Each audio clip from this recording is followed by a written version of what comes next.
My name's Mary Corcoran, and I'm going to show you some tips today on how to make the 9 o'clock sharp quilt.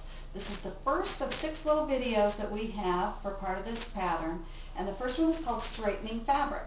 So what I want to show you today is how to avoid those negative V's that happen when you cut a strip of fabric and you end up opening it up and there's a V in the middle. So we don't want that to happen, so you can strip piece without problems.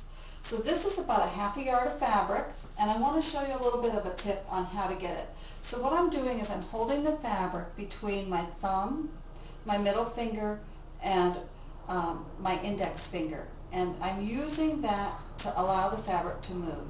So what I want to do is hold the fabric up, and when I have it held up like this, you can see there's a little bit of a wrinkle in it. And so if I move the fabric to one side, I've made the wrinkle worse. So I want to go the other direction. And when the fabric hangs straight with no wrinkle, then you're ready to cut. So I'm moving it over. Oops, you can see I've gone too far. I've created a wrinkle going the other way. So I want to get it back to where I feel like it hangs straight. Once I've hit that, I'm going to make sure that my top 2 edges are exactly together, and I'm going to lay it down on the cutting surface.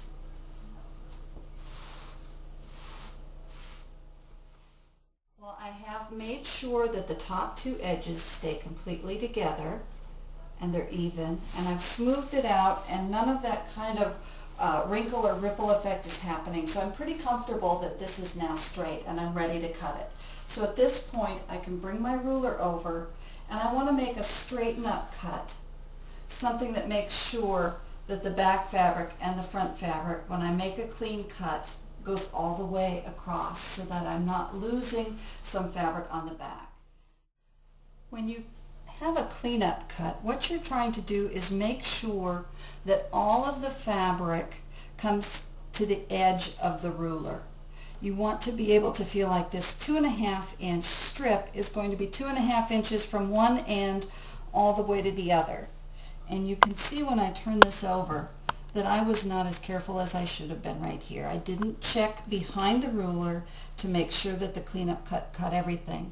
So if I put this in piecing, I'm going to have a problem. It's 2½ inches on this side, but it looks like it's at least a generous 1/8 of an inch off right here, which is going to cause problems in my piecing.